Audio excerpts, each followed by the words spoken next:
అన్నీ ఎందుకు అని అంటే మీరు ఒక మంచి భారత పౌరులుగా ఉండాలి. మీరు ఎలాంటి తప్పుదో పట్టద్దు. మీ తల్లిదండ్రులు, మీ యొక్క ఉపాధ్యాయులు మీ మంచి కోరి మాట్లాడదండి. మీ మంచి కోరి ఈరోజు ఈ ప్రోగ్రాం పెట్టారు. నా ఆబ్జెక్టివ్ ఏంటంటే మీరు మీ లైఫ్లో మంచిగా సెటిల్ కావాలి, ఒక మంచి సమాజంలో ఒక మంచి పౌరులుగా మీరు ఉండాలనే ఒక సదుద్దేశంతో ఈ ప్రోగ్రాం పెట్టారు. చాలా వరకు మేము పోలీసులో చూస్తూ ఉంటాము, 17 ఇయర్స్కి 16 ఇయర్స్కి ఈ ఏజ్ ఏదైతే ఉంటుందో ఇది చాలా లైఫ్లో క్రూషియల్ ఏజ్. ఈ క్రూషియల్ ఏజ్లో చాలా వరకు పిల్లలు తెలిసి తెలియక చాలా తప్పులు చేయడము, అది కొన్ని రియల్గా మాట్లాడాలంటే చాలా వరకు ఈ ప్రేమ పేరుతో ఎలోప్మెంట్స్ కానివ్వండి, లేదా ఈ డ్రగ్స్ పేరుతో ఈ సిగరెట్ స్మోకింగ్తో స్టార్ట్ అవుతుంది. ఎవరో ఒక అతను బాగుంటుంది ట్రై చేయాలి అని సినిమాల్లో చూసి దాన్ని అనుకరించే ప్రయత్నంలో సిగరెట్లు తాగడము, దాని తర్వాత స్లోగా మందు తాగడము, దాని తర్వాత గాంజాకి అడిక్ట్ కావడము, దాని తర్వాత ఏమవుతుంది పోలీసులకు దొరకడము, టన్నులు తినడము, జైలుకు పోవడం. ఇది కంపల్సరీ. సో మీరు అందరు ఎక్కడ ఏముంటుంది స్టార్ట్ అయ్యేటప్పుడు ఏం కాదులే, ఏమున్నది, మేనేజ్ చేయవచ్చు, ఏదైనా చేయొచ్చు, ఇది లైఫ్లో ఏదైనా చేయొచ్చు, లైఫ్ అనేది ఎంజాయ్ చేయాలి, లైఫ్ అనేది షార్ట్ స్వీట్గా ఉండాలి అని పనికిరాని ఫిలాసఫీలు చెప్పుకొని మనల్ని మనం మోసం చేసుకుంటూ, మన తల్లిదండ్రులని మోసం చేస్తూ, మన ఉపాధ్యాయుల్ని, మన మంచి కోరి ఉపాధ్యాయుల్ని మోసం చేస్తూ ఇలాంటి చెడు వ్యసనాలకి అని మన వయసుకు తగని పనులు చేస్తూ అన్నెసరిగా మీ కెరీర్ని, మీ లైఫ్ని ఇబ్బందిలో పెట్టుకోవద్దు. ఈ టైంలో మనం చేయాల్సిన పని చదువుకోవడమే చేయండి. అంతేగాని అలా చెప్పి సీరియస్గా పొద్దున్న వెళ్ళి చదువుకుని మళ్ళీ క్లాస్కి వచ్చి రోబోలాగా చదువుకోవడం కాదు. లైఫ్లో సీరియస్గా ఉండాల్సిన అవసరం లేదు, సిన్సియర్గా ఉండాలి. There is a difference. సిన్సియర్గా ఉండడానికి, సీరియస్గా ఉండడానికి. సీరియస్గా ఉండడం అంటే ఏంటంటే వచ్చేవాడితో మాట్లాడకుండా చదువుకోవడము, ఏదో హోంవర్క్ రాసుకోవడము, ఏదో కష్టంగా ఒక రోబోలాగా పనిచేయడం, రోబోలాగా ఉండడము, సినిమాలు చూడకపోవడము, ఫ్రెండ్స్తో కలవకపోవడము, ఇది సీరియస్నెస్. అంత సీరియస్గా ఉండి లైఫ్లో సాధించేది ఏమి ఉండదు. బట్ సిన్సియర్గా ఉండాలి. సిన్సియర్గా అంటే ఈరోజు మీరు చదవడానికి వచ్చారు, inter first year second year చేస్తున్నారు, ద బేసిక్ బ్రిడ్జ్. ఒక బ్రిడ్జ్ మీ 10th క్లాస్ వరకు చదివిన దానికి, మీరు ఇప్పుడు డిగ్రీలో చదివిపోయిన దానికి ఒక బ్రిడ్జ్, ఒక లింక్. ఇది మీ కెరీర్ సెటిల్ కావడానికి, మీ కెరీర్లో ఒక జాబ్ కొట్టాలన్నా ఈ బ్రిడ్జ్ ఏదైతే ఉందో ఈ బ్రిడ్జ్ కట్టేటప్పుడు చాలా జాగ్రత్తగా ఉండాలి. దానిలో sincerity is very very important. Sincerity అంటే ఈరోజు నాకు ఇక్కడికి వచ్చినా చదువుకోవాలి అనుకుంటే ప్రాపర్గా చదువుకోవడము, ఎగ్జామ్స్ ఉన్నప్పుడు ప్రాపర్గా చేయడము, మన కండక్ట్, మన ఉపాధ్యాయుల వద్ద మన యొక్క కండక్ట్ కానీ, మన యొక్క బిహేవియర్ కానీ ప్రాపర్గా ఉండడము, మన ఫ్రెండ్స్తో ఎంజాయ్ చేయడము, ఆ ఎంజాయ్ ఒక పద్ధతిగా ఉండే ఎంజాయ్ చేయడం. ఒక ఒక ఒక ఒక 2 వీలర్ మీద ముగ్గురు ఎక్కి దాన్ని ఏదో పల్టీలు కొడితే ఎంజాయ్మెంట్ కాదు. ఏదో ఇప్పుడు ఓ సైడ్ క్రాప్ కొట్టి ఏదో పనికిరాని చింపి చుట్టూ వేసుకొని ఏదో చినిగిపోయిన బట్టలు వేసుకొని అది హీరోయిజం కాదు. హీరోయిజం మొత్తం మీరు వస్తే నలుగురు లేవడం హీరోయిజం, నలుగురికి మంచి చేయడం హీరోయిజం. ఒక గ్యాంగ్ అంటే మీరు నలుగురు వేసుకొని తిరుగుతారు కదా, అది కాదు గ్యాంగ్. ఇప్పుడు మీ టీచర్, మీ మేనేజ్మెంట్ వచ్చినట్టే ఆయన బట్టి నలుగురు వస్తారు, అది గ్యాంగ్. నేను వచ్చినంటే నా వెనక నలుగురు ఇన్స్పెక్టర్లు అవుతారు, అది గ్యాంగ్. రేపు మీరు ఒక ఇన్స్పెక్టర్ కానీ, ఒక ఎస్ఐ కానీ, ఒక ఐఏఎస్ ఆఫీసర్, ఐపీఎస్ ఆఫీసర్, ఒక కార్పొరేట్లో ఒక సీఈఓ కానీ, ఒక టీమ్ లీడర్ కానీ అయితే మీ వెనక నలుగురు ఉంటారు, అది గ్యాంగ్ మెయింటైన్. సో గ్యాంగ్ అంటే అలాంటి గ్యాంగ్ మెయింటైన్ చేసి ఆ గ్యాంగ్తో నలుగురికి యూజ్ అయ్యేలాగా మనం చూడాలి సొసైటీలో. ఎంతసేపు పనికిరాని పనులలో ఈ డబ్బాల దగ్గర టీలు తాగకుండా, సిగరెట్లు తాగకుండా, లేకుంటే ఈ దావతులు వేస్తున్నామని, లేకుంటే పనికిరాని పనులు చేయడము, అరవడము, అది హీరోయిజం కాదు. ఓకే, ఆ హీరోయిజం నువ్వు అనుకునే హీరోయిజం, అందరూ అనుకునే హీరోయిజం కాదు. చాలామంది హీరోలు వస్తూ ఉంటారు, పోతూ ఉంటారు. కొంతమంది మాత్రమే మనందరం మెచ్చే హీరోలు ఉంటారు. కొంతమంది వాళ్ళు హీరోలను ఫేస్ అవుతారు కానీ ఎవడో అని అప్రిషియేట్ చేయరు.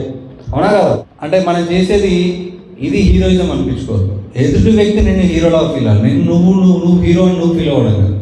అంటే ఆ హీరోలు ఎప్పుడైతారంటే లైఫ్లో మీరు ఎవరికి భారం కాకుండా మీరు నలుగురికి హెల్ప్ చేసేలా ఉన్నప్పుడు మాత్రమే మీరు హీరోలు అవుతారు. సో హీరో అంటే ఏదో సినిమాలలో విలన్స్ని కొట్టడము, లేదంటే లైఫ్లో ఏదో పోలీస్ ఆఫీసర్ కావడము, ఐఏఎస్ కావడము కాదు.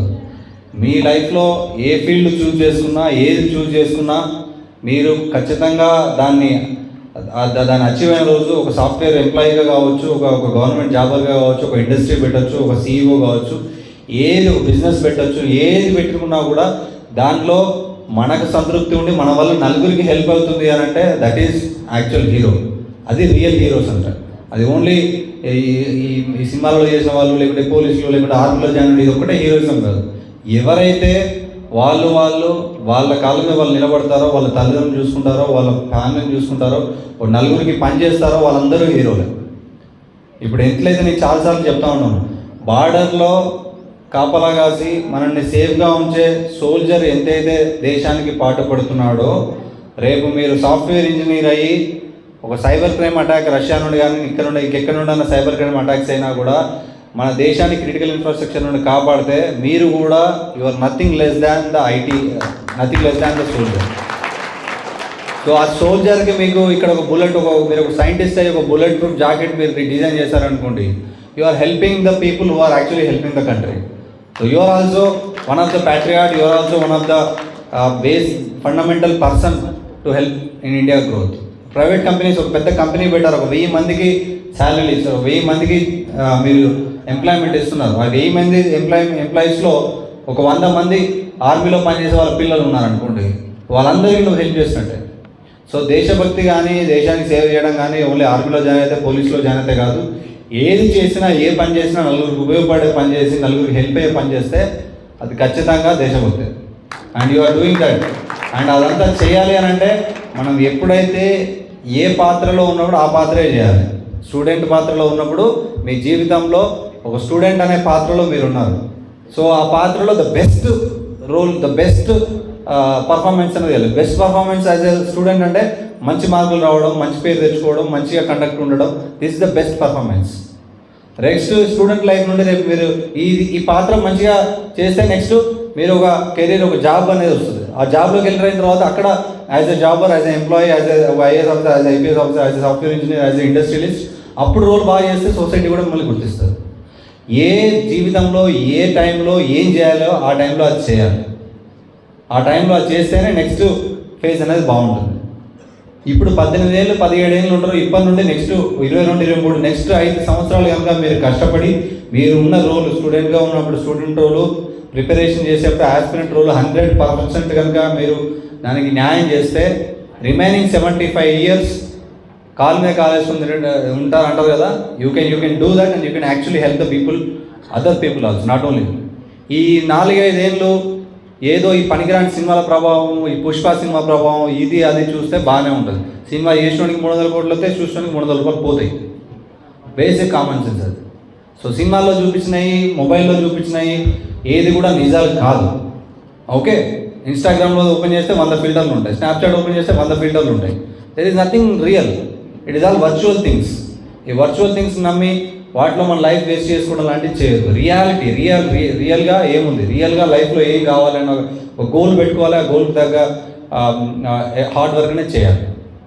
ఓకే, ఈ క్రమం ఇది ఈ రోల్ వదిలిపెట్టి ఈ సినిమాలలో చూసే సైడ్ రోల్స్ ఉంటాయి కదా, ఈ గాంజా తాగడము, లేకుంటే ఏదో కామెంట్స్ చేయడము, ఇవి చేయడము, మంద తాగడము, ఏదో పనికిరాను గ్యాంగ్ మెయింటైన్ చేయడము, ఒక డిస్రెస్పెక్ట్ చూపించడం సొసైటీలో, ఒక డిస్రెస్పెక్ట్ చూపించడం పేరెంట్స్కి, ఒక డిస్రెస్పెక్ట్ చూపించడం మీ టీచర్స్కి.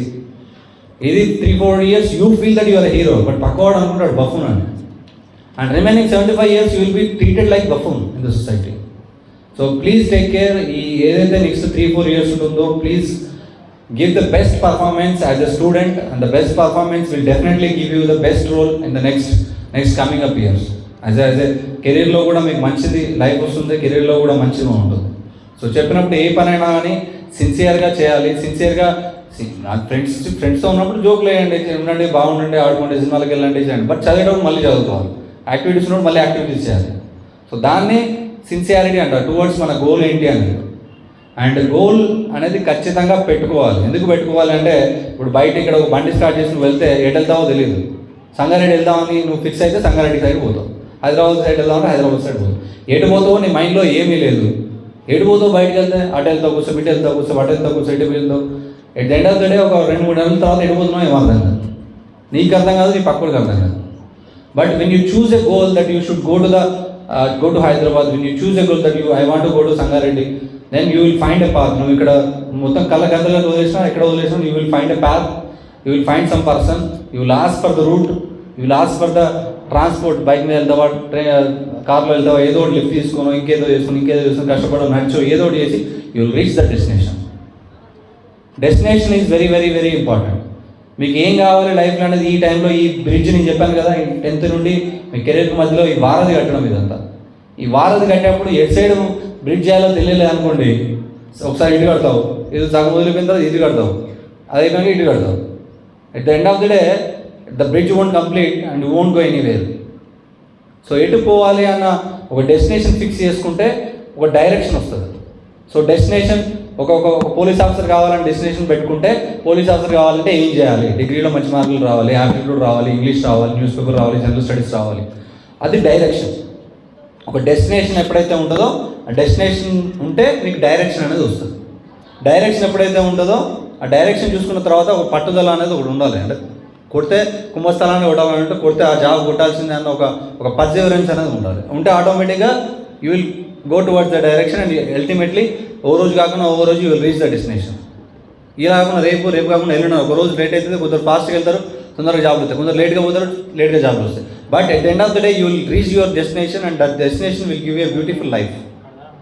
లైఫ్లో ఎప్పుడైనా గుర్తుపెట్టుకోండి, ఏ టైంలో చేస్తా పని ఆ టైంలో చేయాలి. ఈ టైంలో నువ్వు ఎంజాయ్ చేయాలి తప్పలేదు, బట్ ఎంజాయ్ చేయాలనే ఉండొద్దు. అది చేయాలి ఇది చేయాలి. లైఫ్లో బిర్యానీ ఉంది కానీ ఊరికే బిర్యానీ పెడితే తింటే బాగుంటుందా? You need to have all the flavours. లైఫ్లో అన్నీ ఉండాలి. ఓన్లీ రైసే బాగుంది కానీ రైసే పెట్టి తినాం, కర్రీ ఉండాలి, పెరుగు ఉండాలి, సాంబార్ ఉండాలి, అన్నీ ఉండాలి. సో లైఫ్లో కూడా అన్నీ ఎంతెంత మోతాదులో ఉండాలో అంతంత మోతాదులో ఉంటేనే బాగుంటుంది. ఇది ఇప్పుడైనా డిజర్ట్ చేసినప్పుడు అయినా ఒక పాయసం చేస్తే బాగా షుగర్ బాగుంటుంది, షుగర్ మొత్తం అయితే బాగుంటుంది, టేస్ట్ ఉంటుందా? తినలేము. అలాంటి సాల్ట్ బాగా అయితే బాగుంటుంది. ఏదైనా ఎంత మోతాదులో ఉండాలో అంత మోతాదులో ఉండాలి.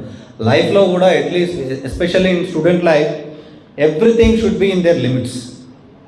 ఏదైనా లిమిట్ దాటితే అది పాయిజన్. పాయిజన్ డెఫినేషన్ ఏంటో తెలుసా? ఒక సైంటిస్ట్ చెప్తాడు poison definition. Anything which is beyond certain limit is a poison. ఏదైనా మనకు కావాల్సిన దానికంటే ఎక్కువ ఉందంటే అది పాయిజన్. సో మనకు డబ్బులు కావాల్సిన దానికంటే ఎక్కువ ఉంటే పాయిజన్, లేదు మనం తిండే అలవాటు ఎక్కువ ఉంటే పాయిజన్, లేదా మనకు ఊరికే తిరిగే అలవాటు ఎక్కువ ఉంటే పాయిజన్. సో లేదు ఒకటే ఏదో అంటే ఏదైనా లిమిట్స్లో ఒక మోతాదులో ఉంటే అది లైఫ్లో మీకు మంచి ప్లేస్ని తీసుకెళ్తారు. So do enjoy your life, don't fall into this traps of unnecessary mobile apps కానివ్వండి, సోషల్ మీడియా కానివ్వండి. Enjoy the real life. There is beautiful life. ఇంత పెద్ద ప్రపంచంలో భగవంతుడు అనేవాడు ఇన్ని సృష్టిస్తే మనము ఒక సెల్ ఫోన్ అనే దానిలో మనల్ని మనం బందీలను చేసుకుంటున్నాం. Okay, break that cycle and go out and explore the world. బయట చాలా ఉన్నాయి చూడడానికి, చేయడానికి, మాట్లాడడానికి, అచీవ్ చేయడానికి చాలా ఉన్నాయి. సో మీరందరూ కూడా మీ ఎనర్జీ అంతా కూడా దాని మీద పెట్టాలి. మీ ఎనర్జీ అంతా కూడా ఫోన్లో పెడితే ఏమవుతుంది అంటే ఫోన్ ఈజ్ ప్లేయింగ్ యూ. మీరు ఫోన్తో ఆడుకోవట్లేదు, ఫోన్ మీతో ఆడుకుంటుంది. ఎప్పుడైనా గుర్తుపెట్టుకోండి, if you don't have control your mind, if you don't control your phone usage, nothing is going to help you. And ఈ టైంలో ఏమేం చేయాలనేది అది క్లియర్గా చేయండి. చదువుకునే టైంలో చదువుకోండి, ఆడుకునే టైంలో ఆడుకోండి, కల్చరల్ ప్రోగ్రామ్ చేసుకునే టైంలో కల్చరల్ ప్రోగ్రామ్ చేసుకోండి. And ultimately you have some goal, then you will have some direction and you go towards the direction, you will reach that goal and definitely it will help you and it will help your family, it will help the society at large. అన్నెసరిగా అది వదిలేసి ఈ ఇమీడియట్గా ఇన్స్టాంట్గా వచ్చే ఆనందాల కోసం cigarette తాగితే ఏదో వస్తుంది, ఫ్రెండ్స్తో నైట్ రౌండ్ తిరిగితే ఏమవుతుందని అనుకుంటే కుదరదు. చాలా కేసెస్లలో ఇప్పుడు ఏదో ఫ్రెండ్ నైట్ పార్టీలు అంటే చాలా వరకు పోతారు, ఆ పక్కనే కూర్చుంటావు, నువ్వు మంచోడివే, you are not drinking, you are not doing anything, but పక్కోడు కోతి వాడు తాగి ఏమైనా కొట్టాడు, పోలీసులు వస్తారు పట్టుకుపోతారు. నేను చేయలేదు సార్ అని నువ్వు చెప్పినా ఎవడు నమ్మడు. నువ్వు ఎందుకున్నావు అక్కడ, రాత్రి ఎందుకున్నావు అని అడుగుతావు. Then you will be book. Many cases ఇవన్నీ జరిగినాయి. చాలా కేసెస్లలో కొట్టుకో కేసులో కానీ, మర్డర్ కేసులో కానీ, గాంజా కేసులో కానీ, పక్కన ఉన్న వాళ్ళకి అసలు తెలియదు, ఊరికే ఉండదు ఏదో ఫ్రెండ్ అని. మీ అందరికీ తెలుసు ఎవడో ఏదో అని, ఆ ఏదోతో తిరిగినాను అనుకోండి, ఏదో రోజు బుక్ అవుతుంది మీరు చేయని పనులు. డైలీ చూస్తూ ఉంటాం మేము, అసలు ఏమనాలో అర్థం కాదు. వీ ఆల్సో నో, బట్ ఎందుకున్నాం మరి అక్కడ? చెడు సహవాసం ఎప్పుడు కానీ మిమ్మల్ని ట్రాప్లోనే పడేస్తుంది, మిమ్మల్ని ఇబ్బంది పెడుతుంది. మంచోళ్ళు ఎప్పుడు ఎక్కడున్నా ఏడున్నా కూడా నీకు హెల్ప్ చేస్తారు. So don't fall into this trap of this unnecessary things. ఏ టైంలో ఈ అనర్థాలకు సంబంధించి ఇవి డ్రగ్స్ కానివ్వండి, ఇది కానివ్వండి చేయకండి. అండ్ బైక్ స్టంట్స్ చేయకండి. మీకు అంతగా రక్తదానం చేయాలనుకుంటే బ్లడ్ బ్యాంక్ వెళ్ళి రక్తదానం చేయండి. ఇంకా ఏమన్నా బాగా చేయాలి అన్న ఒక పౌరుషం ఉంటే ఇండియన్ ఆర్మీకి పోయి అక్కడ మీ ప్రాణాలను పణంగా పెట్టి ఇండియాకి ఏమైనా హెల్ప్ చేయండి. అంతేగాని రోడ్ల మీద రక్తదానం చేయకండి. It is very bad to see. Helmet పెట్టుకోకుండా జంపులు చేసి ఏమొస్తుంది నిన్న చూస్తాడా, కనీసం 2 వ్యూలు కూడా రావు బైక్ రైడింగ్. సో అన్నెసరీగా ఏదో హీరోయిజం ఒక రకమైన పరాకాష్ఠకు పోతుంది. ఒక రకమైన ఈ పిచ్చితనం అనేది ఒక పరాకాష్ఠకు పోయి అన్నెసరీగా మీరు ఇప్పుడే ఒక చిన్న హెల్మెట్, ఒక చిన్న ఫోన్ కొంటే దానికి 3 కవర్లు అవుతాం, 3 స్క్రీన్ గార్డులు అవుతాం, కింద పడినాం తుడుస్తూ ఉంటాం, పెడతా ఉంటాం. అలాంటిది the brain is very very important. This is the brain that change everything about man kind. వేరే జంతువులు ఎవల్యూషన్ కాకపోవడానికి, మనం యాజ్ ఎ హ్యూమన్స్ ఎవల్యూషన్ కావడానికి కారణం బ్రెయిన్. ఈ బ్రెయిన్ కాపాడుకునే ద హైయెస్ట్ అసెట్ని కాపాడుకునేదానికి మనం హెసిటేట్ చేస్తూ ఉంటాం హెల్మెట్ పెట్టుకోవడానికి. కొనుక్కోండి, మంచి హెల్మెట్ కొనుక్కోండి. 1000 రూపాయలు 500 రూపాయలు ఎక్కువ పెట్టుకుని మంచి పాష్ హెల్మెట్ కొనుక్కోండి. But have helmet. ఎందుకంటే చూస్తూ ఉంటే చాలా, అంటే 20, 18, 19 ఏళ్ళప్పుడే కింద పడి హెడ్ ఇంజరీ అయ్యి చనిపోతే చూస్తే చాలా బాధ అనిపిస్తుంది. సో మళ్ళీ చెప్తున్నా, if you want to donate your blood, donate in blood banks, not on roads. Okay, so be sincere and help and do your duty properly, and thank you so much for giving this opportunity.